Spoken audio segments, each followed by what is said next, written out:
안녕하세요. 책 읽는 오로라입니다. 오늘 준비한 작품은 단편소설 라스베가스로 간다입니다.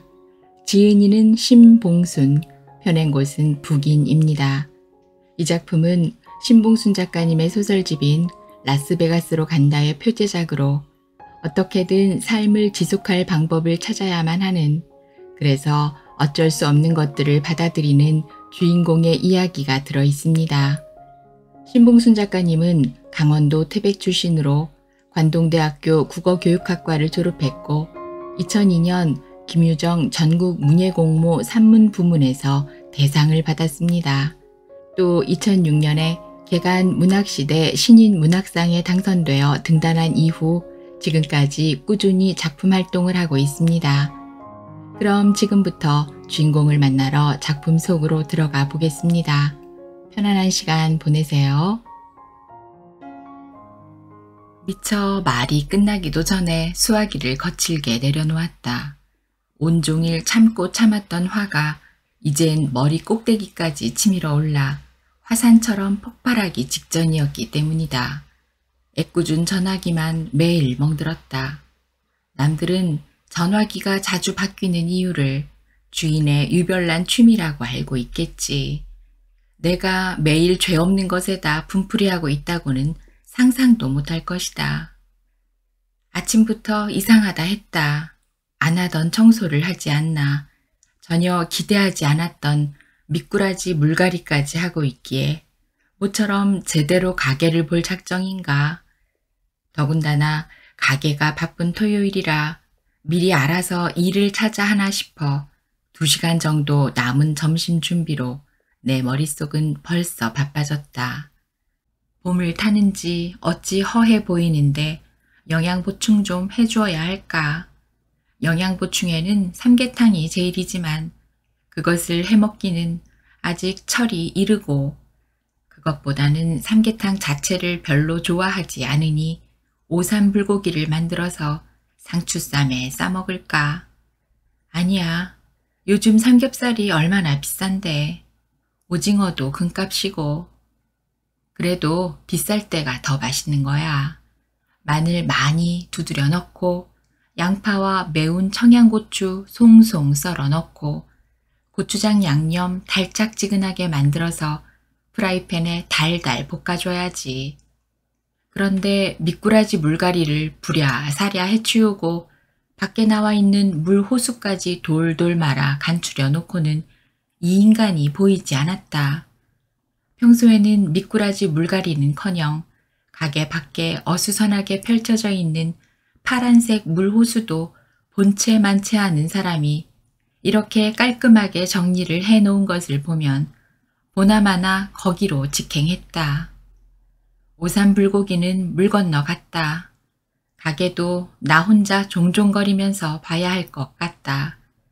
거기에 앉아있는 날에는 아무리 오라고 해도 오지 않았기 때문이다.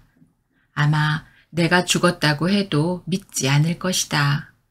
그래서 이젠 가게가 아무리 바빠도 나 혼자 감당 못해서 손님을 놓치는 한이 있어도 전화를 안 하고 만다. 오늘따라 릴 세트를 사러 온 손님이 몇 팀 있어서 정신이 하나도 없었다. 종류별로 5가지 이상을 보여주고 거기에 맞는 릴대도 선보이며 일일이 가격을 비교해 주었다. 짬짬이 다른 손님들에게 거머리 팔고 지렁이 팔고 대낙 바늘 팔고 신장 떡밥을 팔았다. 천장에 매달려 있는 4단짜리 가죽 낚시 가방도 내려 팔면서 마침내 손님이 정한 릴의 카본줄 4호를 차르륵 차르륵 감아주었다. 밖에 잔뜩 걸려있는 투망을 사러 온 손님은 2발을 48,000원이라고 했더니 인천에서는 40,000원밖에 안 하던데 여기는 왜 이리 비싸냐고 40,000원에 해달라고 억지를 썼다. 원가가 40,000원짜리를 그렇게 팔 수는 없었다. 난 요사이 잘 써먹는 중국산을 운운하고 있는데 가게 안에서는 릴세트 다 꾸린 손님이 계산 좀 빨리 뽑아달라고 신경질을 부렸다. 얼떨결에 들어와서 계산을 뽑고 있는데 이때껏 투망을 만지작거리던 손님은 마주보고 있는 낚시가게로 휑 하고 가버렸다. 한 3,000원 깎아주면서 어쨌든 팔 작정이었는데 그만 손님을 놓쳐버리자 순간 또 열이 올랐다. 남편이란 작자는 마누라가 이렇게 바빠서 발을 동동 거려도 담배를 꼬나물고 노름만 하고 있겠지. 도대체 그 인간은 무슨 생각을 하고 사는지 모르겠다. 아니 그의 머릿속에는 생각하는 염색체가 있기나 하는지 의심스러울 때가 많았다. 아이들은 점점 커가다 못해 내후년이면 고등학교에 들어가는데 공부를 꽤 잘하는 아이를 시골 고등학교에 그대로 보내기에는 성에 안 차서 가까운 도시로 유학을 보낼 생각이다. 그러려면 한 달에 돈백은 든다고 해서 벌써 그 생각만 하면 울가망해서 명치 끝이 채한 것처럼 뻐근하다. 어떤 날은 밥도 안 먹고 컴퓨터 오락에 매달리는 아들이나 벽에 못도 하나 못 박을 것 같은 예쁘장한 남자 가수의 목을 메고 깍깍거리는 딸이나 별반 다를 것 없는 그 사람의 취미라고 생각이 되었다. 그래서 실컷 하다가 혹시라도 나보다 먼저 죽으면 관에 카드 한 벌은 꼭 넣어주어야지 하며 너그럽게 이해가 될 때도 있었다. 그러다가 오늘처럼 자기 발로 온 손님도 앞집 낚시가게에 뺏긴다든지 주위에 남편 덕에 호강하는 여자를 본다든가 하면 난 갑자기 심각해진다. 이 인간이랑 이렇게 살아야 하나? 더 늦기 전에 이혼해야 하지 않을까? 내가 가진 것은 알량한 자존심밖에 없는데 언제까지 노름꾼 마누라 노릇만 해야 한단 말인가?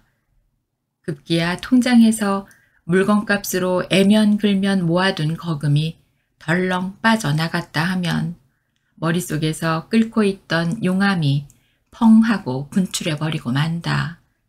이혼을 차치하더라도 큰 싸움이 나겠구나 생각하면 틀렸다. 기껏 한다는 것이 남편의 핸드폰 번호를 신경질적으로 꾹꾹 눌러서 신호가 갈 동안 성난소처럼 씩씩거리다가 남편이 받자마자 당신 어디야? 또 온종일 노름하고 있지. 하곤 애꿎은 수화기를 거칠게 팽개치는 것으로 끝이었다.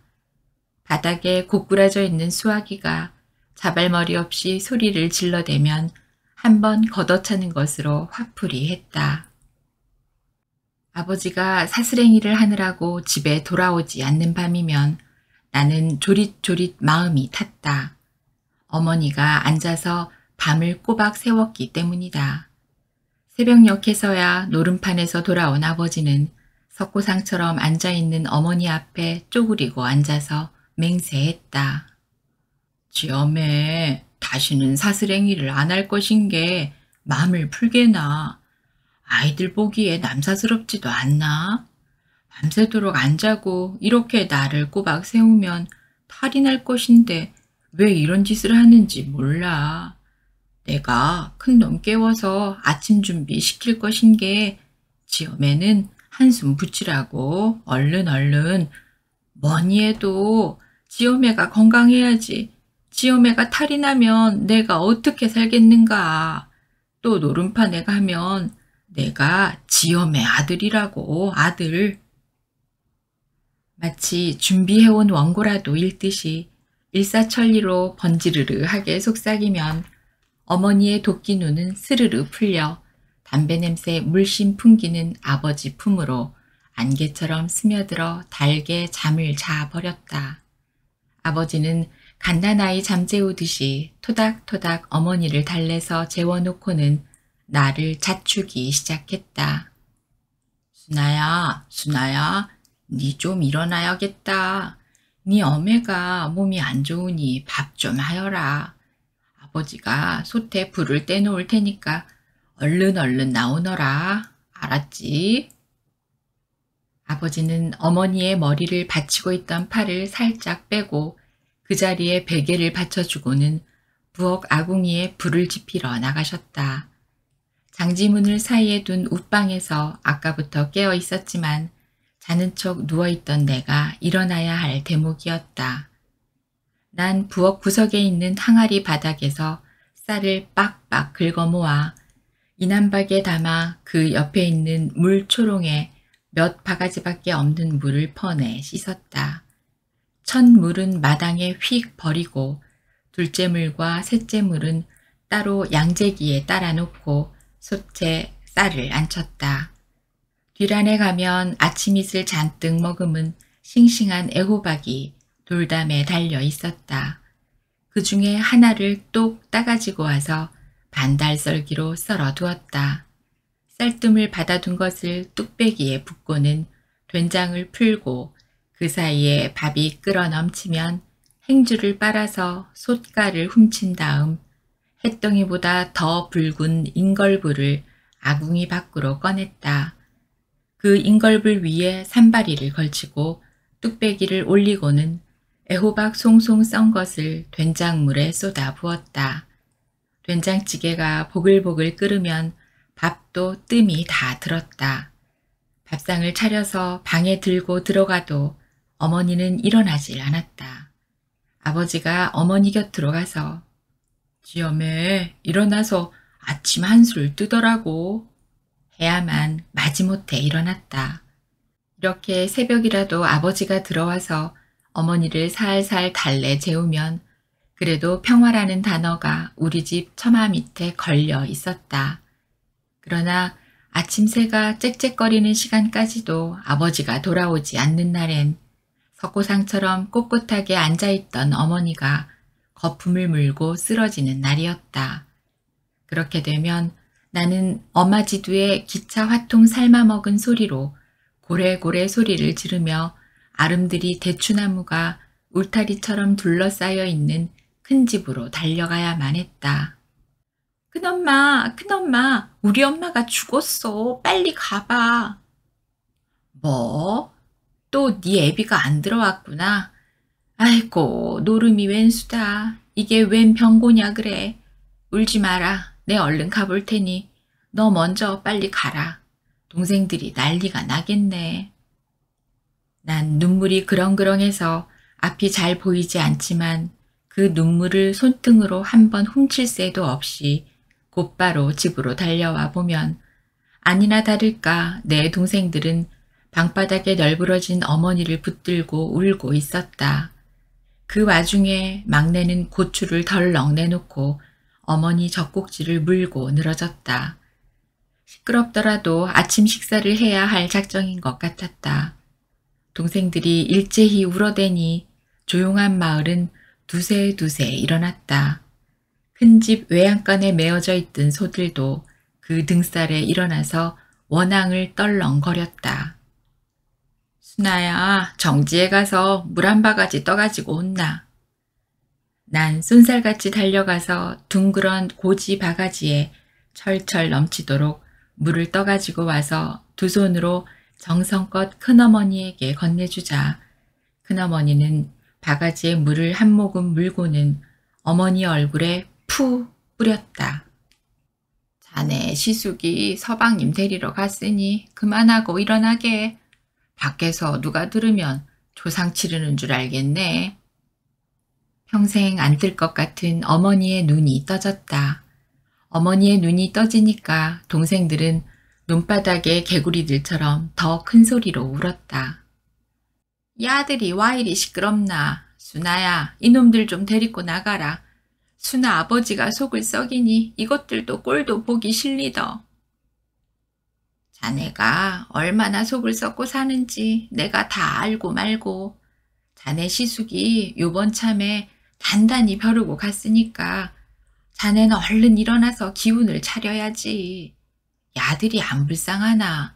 순아 저것이 얼굴이 하얘가지고 맨둥발로 울며불며 달려왔구먼. 무당집이며 점집이며 용하다는 집은 다 돌아다니며 가지고 온 비방에도 그 버릇이 안 고쳐지니 내사 동네 남사스러워서 못 살겠니더. 막내 동생을 천의 포대기로 둘러엎고 나머지 4명의 동생들을 키 순서대로 마루 끝에 앉혀 놓았다. 어머니가 있는 방에 못 들어가게 눈을 부라리고 있는데 아버지를 앞세운 큰아버지가 쌀이대 문을 열고 들어왔다. 밤새도록 잠도 자지 않고 사스랭이를 해서인지 아버지의 눈은 토끼 눈처럼 빨갛고 머리카락도 부스스했고 무엇보다도 담배 냄새가 얼굴을 돌리고 싶을 정도로 진동했다. 순아야, 네 엄에 괴안나? 왜 추운데 나와 있냐? 엄마가 꼴 보기 싫다고 다 내쫓았어, 아버지. 하며 동생들이 울먹이며 아버지에게 달려가서 안겼다. 오냐, 오냐, 괴안타. 들어가자, 순아야. 니도 빨리 들어온나. 아버지는 동생들을 몰고 방으로 들어갔다. 큰아버지는 방구들을 쥐고 있는 어머니와 한 방에 있기는 뭐 했는지 마당에서 담배를 피우고 계셨다. 동네 사랑에서 노름하고 있던 아버지를 잡아왔을 것이고 아버진 방에 들어가서는 손이 발이 되도록 빌면서 어머니를 달랠 것이다. 아버지가 방으로 들어가니 교대병사처럼 큰어머니가 방문을 열고 나오셨다. 3마리의 쇠죽도 쓰지 못하고 불려왔으니 집으로 가봐야 할 것이다. 나도 막내 동생을 업은 채 뒤란으로 갔다. 뱀이 나올 것 같이 웃자라 있는 잡풀 속에서 국거리용으로 근대줄기를 찾고 있는데 방 안에서 아버지가 나를 불렀다. 순아야, 어디 갔나? 아무래도 네가 또 수고해야겠다. 네 어매가 몸이 안 좋네. 이런 식으로 내가 한 달에 아침을 하는 횟수는 12번도 넘었다. 그날은 아버지가 노름하는 날이다 보면 내 아버진 분명 노름꾼이었다. 지금 생각해보면 남편이 노름꾼의 징조를 보인 것이 몇 번 있었다. 다만 그것이 무슨 의미인지도 모른 채 겪기 전에는 세월의 덕계가 알려주는 교훈을 얻을 수가 없어서일까. 1년 동안의 기숙사 생활은 자유와 방종을 꿈꾸었던 대학 생활의 기대와는 너무나 동떨어진 세계였다. 학교 근처에 옹기종기 엎드려 있는 부엌도 없는 방 한 칸을 얻어 자취하는 친구들이 자유의 대명사로 보였다. 그래서 그 자유의 품에 풍덩 빠지고 싶어 2학년 새학기부터 친구와 자취를 시작했다. 그 자취방에서 내 남편 영재를 만났다. 새로 들어온 우리를 환영하기 위해 입방식을 열어주었다. 그 입방식이라는 것은 그 집에 사는 자취생들이 한 방에 다 모여서 얼마씩 모은 돈으로 음료수 사고 과일 사고 과자 사고 술 사고 해서 같이 먹으면서 기타 치고 노래 부르며 노는 것이었다. 한 사람씩 다 돌아가면서 노래를 불렀지만 그날의 주인공인 나와 내 친구가 노래를 안 하고 미적거리자 빙 둘러앉은 다른 학생들이 일제히 우리를 공격했다. 안 나오면 쳐들어간다 꿍짜작 꿍짝. 노래를 안 하면 시집을 못 가요. 아 미운 사람. 시집을 못 가면 아이를 못 낳아요. 아 미운 사람.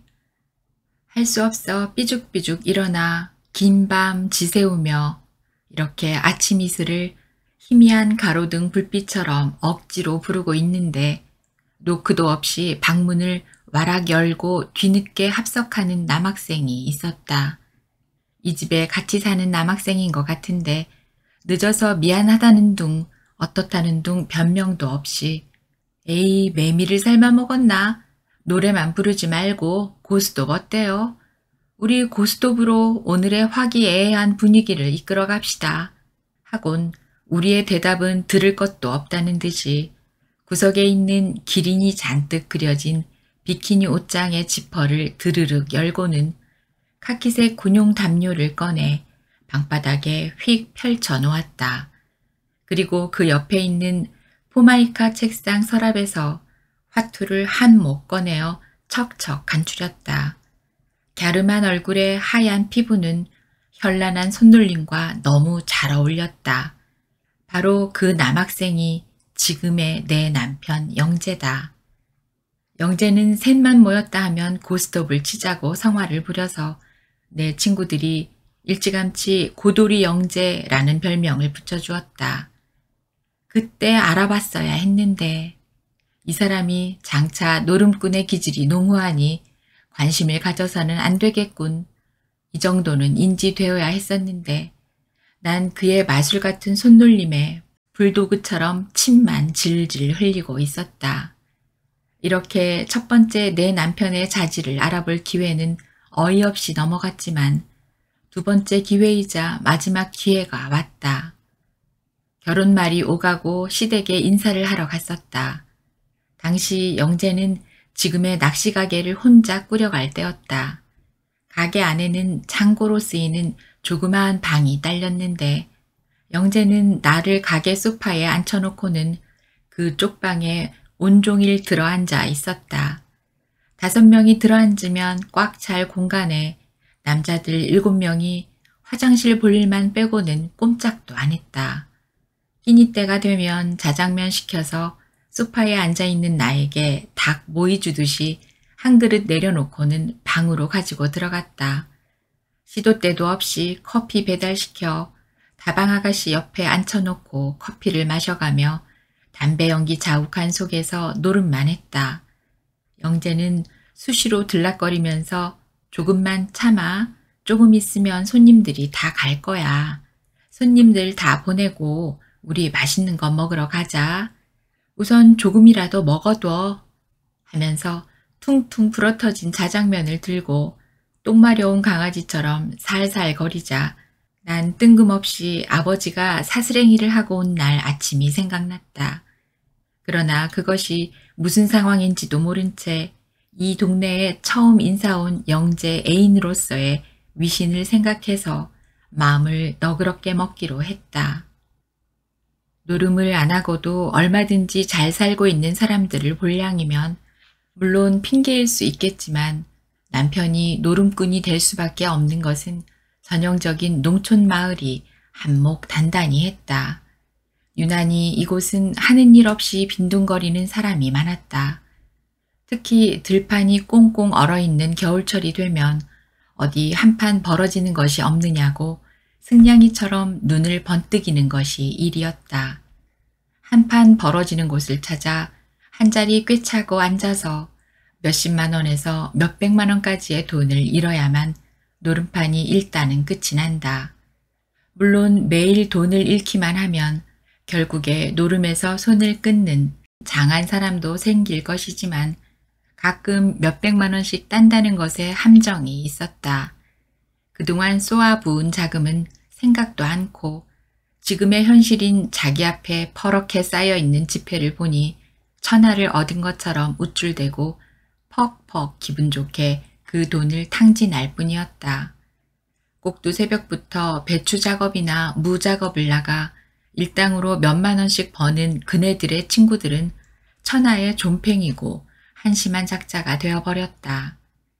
남편은 돈을 따게 되면 다음에 원활한 자금 순환을 위해 그만 아는 모처에 일부 숨겨두고 나머지는 그야말로 물 쓰듯이 썼다. 그 모처라는 것도 자기 딴에는 엄청나게 머리를 굴렸겠지만 그것처럼 찾기 쉬운 것도 없었다. 처음에는 안방 장롱 위에 있는 종이 상자 밑에 숨겨두더니만 내가 10만 원짜리 수표를 한 장 슬쩍 하고부터는 그곳에는 절대로 안 숨겼다. 다음 장소로는 자기가 매일 끌고 다니는 마티즈 운전석 거울 뒤에 자동차 등록증과 같이 숨겨두었다. 거기서도 한 장 슬쩍 하려다가 이렇게 되면 점점 음지로 숨지 싶어서 가끔 얼마 있는지 뒤져보기만 할 뿐이었다. 노름 실력이 젬병인지 그곳에 돈이 있는 날보다 없는 날이 훨씬 더 많았다. 그런 날은 가게 통장에서 알토란 같은 돈이 슬쩍 빠지는 날이기도 했다.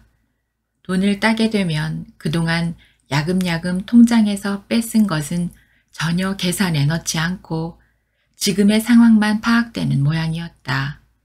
열받아 씩씩거리는 마누라 기분 좀 풀어줘도 괜찮겠지만 노름에서 딴 돈은 돈으로 취급하지 않는 별난 종자라 눈앞에서 허벅지 내놓고 살랑거리는 다방 레지 입으로 다 들어간다고 보리었다. 어떤 날은 자존심이고 뭐고 다 팽개치고 어차피 할 수밖에 없는 노름 묵인해주고 돈을 좀 뺏어서 그동안 구멍난 통장이라도 얼마쯤은 메워야 하지 않나 싶을 때도 있었다.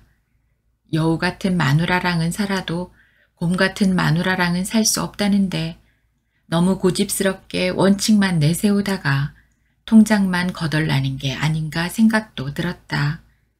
하지만 난 어떤 일이 있어도 내 원칙을 고수하기로 했다. 전내 나는 막내 동생을 업고 근댓국을 끓일 때부터 노름하는 인간하고는 그 사람이 아버지일 망정 사람으로 대하지 않을 작정이었는데 남편이라고 면죄부가 성립될 수가 없었다. 통장에서 돈이 좀 많이 빠진 날에는 어차피 이판사판이니 있는 돈 몽땅 털어서 남편에게 휙 던져주고는 이 돈 다 쓰고 와서는 노름에서 손 떼. 그래도 또 노름방에 가면 그때는 내가 당신 안 봐. 그렇게 하고 싶었다. 동생에게 슬쩍 자문했더니 그렇게 하면 10중 8구 고쳐지더라고 했다. 놀기 좋아하는 자기에게 마누라가 그렇게 나오자 가슴이 뜨끔하더라고 했다. 하지만 마누라가 눈만 한번 희번덕거려도 설설 기는 동생에게는 그 방법이 통했겠지만 능갈치는 남편에게는 안 통할 것 같다. 그것보다도 그나마 근근히 유지하고 있는 돈마저 몽땅 날릴 것 같아서 내가 그럴 용기가 안 생겼다. 남편이 집에 돌아오지 않는 밤이면 난 거리의 불황자가 되었다. 세상 모르게 자는 아이를 둘러엎고 남편이 있을 만한 장소를 찾아 나섰다. 동네는 작은데 당구장은 왜 이렇게 많은지 모르겠다. 7군데도 넘는 당구장을 다 돌아다녀 봤지만 남편의 모습은 오리무중이었다. 당구장마다 경찰의 단속을 피하고자 두꺼운 커튼으로 빛을 차단하고 출입문마저 닫아 걸었다. 죽을 용기를 내어 당구장 출입문을 잡아당겨보면 약간 흔들릴 뿐 견고한 철옹성처럼 꿈쩍도 안 했다. 하긴 당구장 문이 덜컥 열린다면 그것은 더 문제일 것이다. 내 감보로는 남편도 제대로 못 불러보고 도망쳐 나올 것이다. 교양이고 나발이고 찾을 것도 없이 노름독에 빠진 남편의 뒷덜미를 독수리 병아리 낚아채듯이 질질 끌고 나오는 마누라도 있었다. 다짜고짜 판돈이 수북이 쌓인 노름판을 뒤집고 삿대질을 하는 여자들도 있었다. 그도 아니면 집에서 조용히 경찰서에 신고하는 여자들도 있었다. 어느 당구장에 지금 수백만 원을 걸어놓고 노름 중이니 다 잡아 가두라고 했다. 즉시 출동을 안 하면 청에다가 바로 신고를 하겠다고 선량한 경찰까지 협박하는 여자들도 있었다. 남편의 노름 중독은 콩밥으로 다스려야 한다는 것이다. 하지만 노름꾼들이 경찰서에 잡혀가봤자 동네에 소문나서 그 가족만 창피했다. 기백만 원씩 벌금 물어내느라 허리만 휘청하지 어머 뜨거워라 하면서 손을 끊는 노름꾼은 단 한 명도 없었다. 오히려 만에 하나 신고자가 밝혀지기라도 한다면 그 사람만 천하의 몹쓸 여편네가 되는 것이었다. 새벽 2시가 넘은 거리는 조용했다. 나는 아이를 천에 포대기로 업고 밤바람을 막기 위해 남편의 잠바로 아이의 머리통을 푹 씌운 채 집으로 터덜터덜 올 수밖에는 없었다. 그 흔한 개 한 마리 다니지 않는 밤거리였지만 혹시라도 아는 사람을 만날까 싶어 사람의 그림자만 보이면 자라목처럼 고개를 있는 대로 잠바퀴 속에 쑤셔넣고 갈 길을 재촉했다. 한밤중에 남편을 찾아다니는 불쌍한 여자로 비치기 싫었기 때문이다. 아주 절망적인 어떤 날은 누구라도 붙잡고 내 남편 좀 찾아달라고 미친년처럼 울부짖고 싶을 때도 있었다. 그런 날은 남편이 노름을 핑계로 정분난 여자랑 뒹굴고 있을지도 모른다는 생각이 퍼뜩 들 때였다. 죽기보다 하기 싫지만 가정을 지키기 위해 자금도 안 들어가고 위험 부담도 없는 살살 달래는 유화 정책을 써보기로 했다. 먼저 노름방에만 갔다 오면 눈도 안 맞추는 내 마음을 다독거려 눈가에 주름이 잡히도록 살살 웃었다. 자기야, 노름 언제까지 할 거야? 노름은 무슨 노름? 훌라지. 그런데 돈을 그렇게 뺐어? 돈이 아깝지 않아? 자기가 오늘 가지고 간 돈만 해도 내가 한 달은 벌어야 하는 큰 돈이잖아. 하긴 그래. 아마 한 달은 벌어야 할 것이야. 남편은 웬일로 유순했다. 결국 또 몽땅 잃고 온 것이 뻔했다. 그걸 알면서 왜 매일 노름하러 가는데? 안 간다고 그랬잖아. 당신과 같이 노름하는 사람들 좀 봐. 하나같이 한심한 인간들밖에 없잖아. 이 동네에서 사람 구실 못하는 사람들은 노름방에 다 모이잖아. 당신처럼 멋진 남자가 그런 인간들과 같이 도매금으로 넘겨지는 거 나 정말 싫어. 남편은 유약하게 생긴 것처럼 칭찬에 약했다. 그것이 남편의 아킬레스건이다. 그만해. 다시는 안 가면 되잖아. 다시 가면 당신 아들이라고 아들. 당신 보고 어머니라고 부를게. 아니, 당신 아들도 오감하지. 다시 노름방에 가면 나는 개자식이다. 멍멍 짖을 거야. 밥도 엎드려서 주둥이로 처먹을 것이고 내 발로 기어다니겠어. 개자식이 어찌 사람처럼 두 다리로 서서 다니겠어. 잠도 마당 구석에 있는 개집에서 잘 것이야. 아니 그럴 것도 없이 다시는 노름 못하게 시퍼런식 칼로 내 열 손가락을 잘라버리겠어. 아니 당신이 대신 잘라줘. 발가락까지. 가봤자 돈만 날리고 담배 너무 피워 몸 상하지. 마누라 속썩이지. 정말 좋은 것은 하나도 없다. 그치? 그렇게 말하고는 꽁지를 팍 내렸다. 하지만 다시는 안 간다는 말이 공기 중에 흩어지기도 전에 또 노름판 한가운데 떡 버티고 앉아 있었다. 물론 현금 인출기에서 한 판 놀 만큼의 현금을 빼내서 말이다. 노름만 하는 아버지로 인해 내 어린 시절은 고단했다. 분홍 철쭉이 피넷골 능선을 타고 주르르 내려오는 5월에도 친구처럼 그것을 한아름 꺾어 내려올 수가 없었다. 쌀이떼나 중댕가리, 개미취 같은 산나물을 뜯어와서 저녁 반찬으로 해먹어야 할 판이었기 때문이다. 5명의 내 남동생들은 동네 검둥 강아지처럼 맨발로 거리를 배회할 것이기에 빨리 집에 가서 동생들을 씻기고 저녁밥을 해야 했다.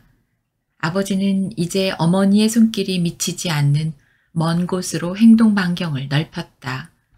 어머니는 더는 석고상처럼 독을 쓰고 앉아있지도 않았고 거품을 물고 넘어가지도 않았다.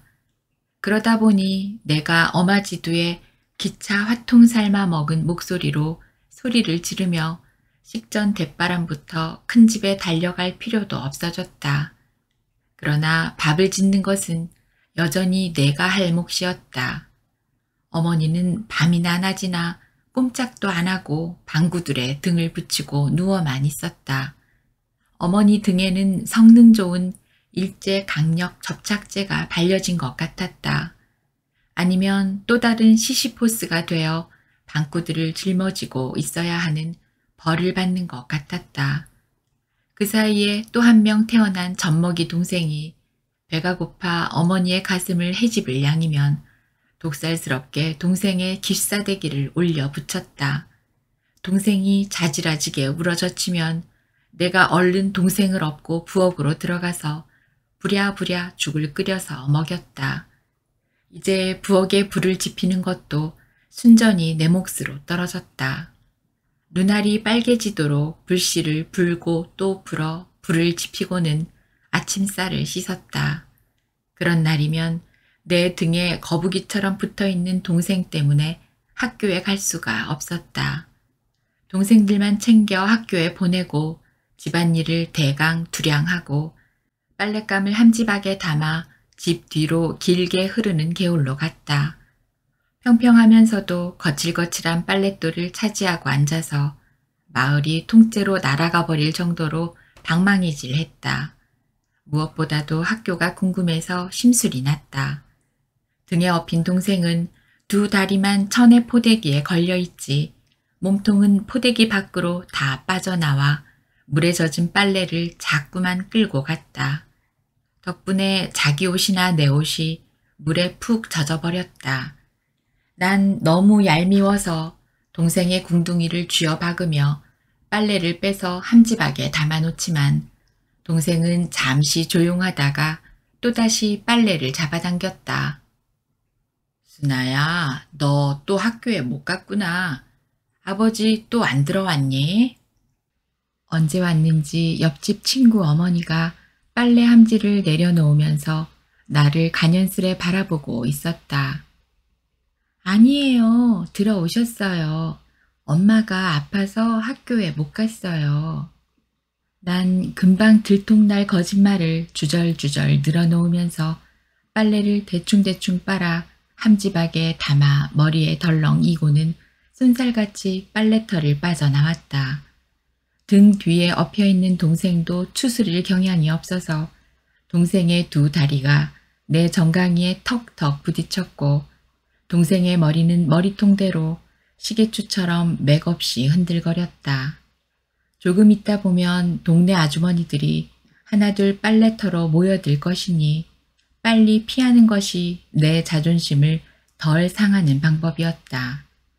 뒤란 사철나무 울타리에 묽기도 짜지 않은 빨래를 척척 걸쳐놓고 방에 들어와 봐도 어머니는 여전히 그 자리 그곳에 누워 있었다. 그럴 양이면 아버지를 찾아 나서서 멱살이라도 잡고 오든지 아니면 당신 속으로 난 딸이 학교도 못 가고 추운 날에 손이 빨개지도록 빨래를 하는 것에 측은한 마음이라도 갖고 있어야 한다고 생각되어 난 아버지 못지않게 어머니도 원망스러웠다. 잦은 노름으로 큰아버지의 눈밖에 난 아버지는 근처에 있는 옥 캐는 광산에 취직했다. 아버지의 취직으로 해서 우리 집은 갑자기 부자가 된 것 같았다. 명절 밑이 아니면 시장이란 곳을 안 다니던 어머니가 시도 때도 없이 시장을 들락거리며 물 좋은 물오징어라든가 고등어, 꽁치는 물론 머루 알갱이에 10배는 넘어 보이는 귀한 포도송이까지 사와서 마당에 오구작작 놀고 있는 내 친구들에게 나누어 주곤 했다. 그러고는 아버지가 퇴근해서 드실 맛있는 저녁을 준비했다. 나보고 부엌 근처에 얼씬도 하지 말고 공부만 하라 했다. 눈만 뜨면 내 등에 매미처럼 붙어있던 동생도 어머니 품에서 뽀얗게 살이 올라 하루가 다르게 부쩍부쩍 비온 뒤에 옥수수 섭 자라듯이 자랐다. 더구나 학교도 결석을 안 하게 되니 공부를 마음껏 할 수 있어 신명이 났었는데 난 어째서 자꾸 불안했다. 이런 행복이 나에게는 어울리지 않는 옷처럼 불편했다. 짓궂은 운명의 신이든 남이 행복한 것은 도저히 보지 못하는 악마든 어느 구석에선가 우리의 이런 행복한 생활을 가당찮다고 생각하며 노려보고 있을 것만 같았다. 거대한 폭풍전에 있는 고요함처럼 난 이 행복이 문득문득 불안하고 초조했다. 내 무지막지한 예감대로 행복은 그리 오래가지 않았다. 아버지의 노름병이 도진 것이었다. 큰아버지 밑에서 농사만 짓고 살 때는 도저히 상상도 못할 만큼의 돈을 광산에서 월급으로 손바닥에 올려지자 아버지가 득달같이 달려간 곳은 읍내의 큰 노름방이었다.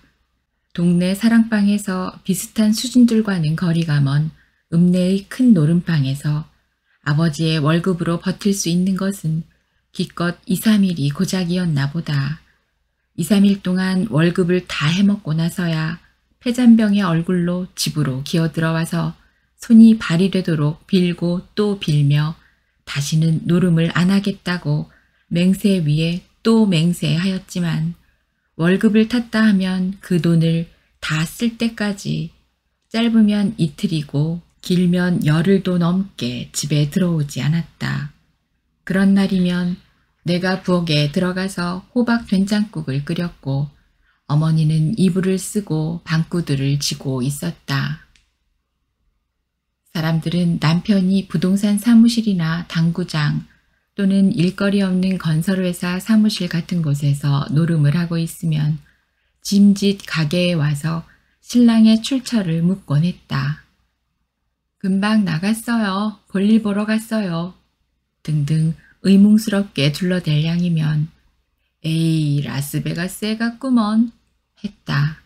한술 더 떠서 라스베가스 김이라고 부르겠어요 하는 사람도 있었다. 요즘은 체력이 딸리는지 온종일 놀다가도 가게 문 닫을 시간이면 대체로 들어왔다. 그런데 오늘은 깜깜무소식이다. 좀 늦다 싶으면 시켜놓은 밥 빨리 먹고 갈게. 조금만 기다리라고 전화까지 친절하게 거는 사람이 아마 잊어버린 것 같았다. 난 열받는 중에 내심 쾌재를 불렀다. 내 나름대로 그를 골려줄 빌미가 생겼기 때문이다. 맞바람에 개눈 감추듯이 설렁설렁 가게를 정리하고 얼른 불을 끄고 문을 걸었다. 맘 같으면 밤새도록 숨어있고 싶었지만 이 시간에 나 혼자 갈 곳은 어디에도 없었다. 기껏 해봐야 커피숍이지만 좁은 바닥에 나 혼자 가봤자 다음날 당장 도마 위에 안죽감 마냥 난자당하기에 십상이었다. 그렇다고 이 시간에 누굴 불러내어 같이 있자고 하기는 난감하고 아니 그것보다는 빨리 집에 가서 아이들 숙제 봐주고 요즘 한창 열 올리고 있는 한자 공부시키는 것이 몇 배는 이득일 것 같아서 집으로 뚜벅뚜벅 걸어 내려갔다. 밤 10시. 이 시간이면 거리는 호박색 가로등과 보라색 라일락만 깨어 있었다. 라일락 향기가 은은하게 깔린 가로등 밑으로 지나가면서 자꾸 힐끔힐끔 뒤를 돌아다 보았다. 그러다가 멀리 차량 불빛만 보이면 얼른 컴컴한 담벼락이나 라일락 나무 그늘에 몸을 숨겼다. 몇 번의 시행착오 끝에 남편의 마티즈가 천천히 내려오는 것이 보였다.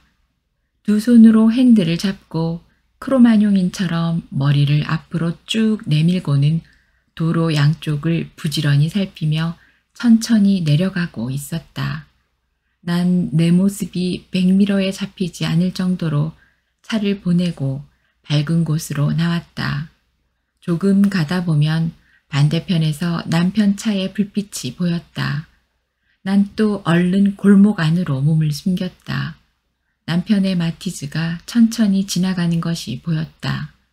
그러길 서너 번 하다 보면 아쉽게도 집에 도착하게 되고 그제야 나를 발견한 남편은 차를 주차하고 따라 들어왔다. 몇 번을 왔다 갔다 했는데 안 보이더만 어떻게 된 거야? 차 지나가는 거 못 봤어? 못 봤는데 몇 번이나 왔다 갔다 했다고? 그래, 조금만 더 기다리면 될 것 가지고 내 속 좀 썩이지 마라. 그리곤 성큼성큼 먼저 계단을 올라가는 남편의 뒤통수를 난 눈이 하얗게 되도록 흘기면서 쌤통이다 이놈아 하고 종주먹을 들이댔다. 이것이 내가 온종일 전전긍긍하면서 남편을 기다린 것에 대한 복수였다. 내가 남편에게 대거리하는 것이 이 정도밖에 없다는 것이 참으로 딱할 때가 많았다. 왜 몸은 이렇게 수송아지처럼 튼튼해서 어머니처럼 기절도 안 하는지 몰라. 때론 1년 12달 감기 한 번 안 걸리는 내 건강한 몸뚱어리를 원망도 해보았다. 말 한마디 제대로 못하는, 특히 감정이 복받치면 한 음절의 단어도 제대로 못 내뱉는 내 어눌한 말솜씨에 한탄도 해보았다. 왜 참기름 바르듯이 좔좔 언변을 구사하는 내 아버지의 말솜씨를 담지 못했는지 한심하다. 남편은 스스로 셔터맨의 역할로 자기 일은 다 했다고 생각하는 것 같다. 그러나 난 내 남편이 셔터맨으로 안주하는 것은 절대 용납할 수가 없었다. 옆집 미장원 아저씨, 건너집 약국 아저씨만으로도 이 동네에서는 충분한데 우리 집 낚시가게 아저씨까지 보탤 필요는 없다고 본다. 물론 남편은 다음날의 원활한 노름을 위해서 미리 기름을 발라두는 것이 그 중에 가장 큰 이유일 것이다. 그것마저 안 하면 내가 다음날은 가게도 이 핑계 저 핑계를 대면서 아주 늦게 나올 것이고, 그러다 보면 자기의 라스베가스 행이 늦어지기 때문일 것이다. 동전의 양면처럼 유난히도 온종일 라스베가스에 가 있는 날이면 그날 밤은 은근히 기다려졌다. 남편은 아주 정성껏 샤워해서 내가 싫어하는 담배 냄새를 몰아내고 아이들 공부 봐줄 동안에 잠도 자지 않고 기다렸다. 그런 날이면 일부러 더 늦게 침실에 들어가는 것으로 무언의 항의를 하지만 내 몸은 빨리 남편의 품에 안기고 싶어서 안달복달을 했다. 그래, 인생이 뭐 별건가. 아등바등 돈만 벌어서 뭐 할 것인가. 부부가 서로 사랑하며 사는 것이 제일이지 뭐. 아주 인심 좋게 결론을 내리는 밤이다. 오늘 이야기는 여기까지입니다. 함께 해주셔서 고맙습니다.